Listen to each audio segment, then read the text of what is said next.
What's going on, everybody? My name's Chris. Welcome back to Bourbinsane. Today we have got another review of a bottle that really started me into bourbon, and one I definitely seeked out when I first started into bourbon. Eagle Rare 10-year bourbon. Now, this is a bottle from a few years ago, and it's also a single barrel select. But in general, Eagle Rares, their flavor profile is very consistent with what you're getting. 10-year age stated on the back of the bottle here, and 45%.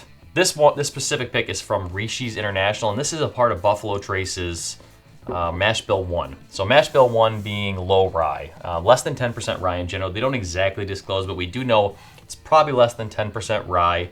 So really what you should get is those classic bourbon profiles. A lot of sweetness, a lot of oak being 10 years.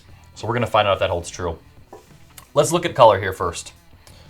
This is pretty light, honestly, for 10 years. Could just be the lighting I have in this room. But it's pretty light, like hay colored, honestly, for me. Hopefully you can see that pretty well. Not bad, but 10 years you expect a little more depth in color. So let's go into the nose. Woo! Yeah, that oak is prevalent. 10 years really coming through on this specific pick. Now, again, as mentioned, some other Eagle Rares could be different.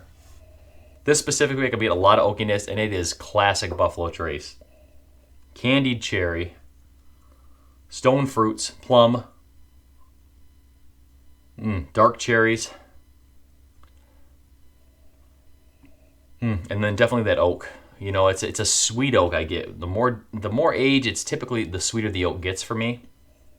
But that Buffalo Trace that distillery is definitely unmistakable. Unmistakable Buffalo Trace. Let's give it a sip here. Cheers, everyone.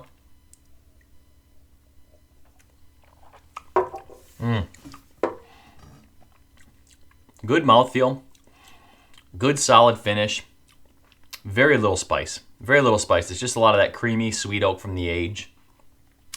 Classic caramel, vanilla. It's like a Werther's caramel on your tongue. That's what I'm getting out of this. You know, the fruitiness is still there. You know, that dark fruit, still more plum on the palate for me on this pick. Definitely more plum.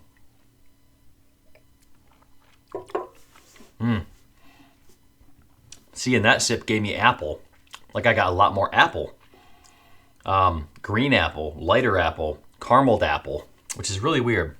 Sip to sip, usually it's not that different. That, for some reason, came through way different. It's that Buffalo Trace. The nose, I always say this after I finish a glass of whiskey, especially from Buffalo Trace, if I smell the Glen after the whiskey's gone, that's how you can tell the distillery. Let me know if anyone else has that same thought. Like, sometimes when I'm in a whiskey and I'm drinking it and smelling it, I can't pick out the distillery. After it's gone, I'm immediately taken back to the rick house I stood in. So I stood in a rick house in Buffalo Trace, I stood in a rick house in Wild Turkey, stood in a rick house at Woodford. And each has their own smell, and that's the smell you get at the end of a Glen. The end of a Glen, when the whiskey's gone, that's what it gets. All right, one more sip.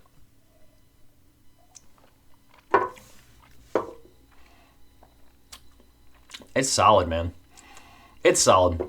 If you want classic bourbon, if you're looking for something aged or you're starting to get more into your bourbon journey and you like that aged profile, you seem to be, lean towards that Matt Porter aged oak flavor. It's a good outlet. It's a good option. This is a good option for you. Issue nowadays, especially with Eagle Rare, is going to be distribution. So in Michigan, it's hit or miss. This used to be on the shelf all the time. It would sit around. Not the store picks necessarily, but just the regular bottles. Sit on the shelves. I mean, no question at all. I could get it anytime I wanted to. Now it's like every 3 months I might see them pop up, which is crazy, kind of crazy. Buffalo Trace is back to being completely available on the shelf. Buffalo Trace bourbon, for me. We had a moment there where it wasn't, but the Eagle Rare is still hit or miss. I mean, I don't know why it's so difficult. It shouldn't be. But people now, on the secondary markets, I'm seeing it as high as like $100, which is just craziness for a regular Eagle Rare bottle. Not even a store pick. Store picks can get up to $200. I've seen that too. So to me, that's crazy, and it's not worth anywhere near that money. Retail on this is about $40, and at that price, you're getting a 10-year bourbon. I'll pick it up. You know what I mean? I'll pick it up. Especially if I don't have one or I don't have a backup already. You know what I mean? Because it's just something, if someone comes over and they've never had bourbon before and you want to show them what bourbon should taste like, this is it. Eagle Rare is it.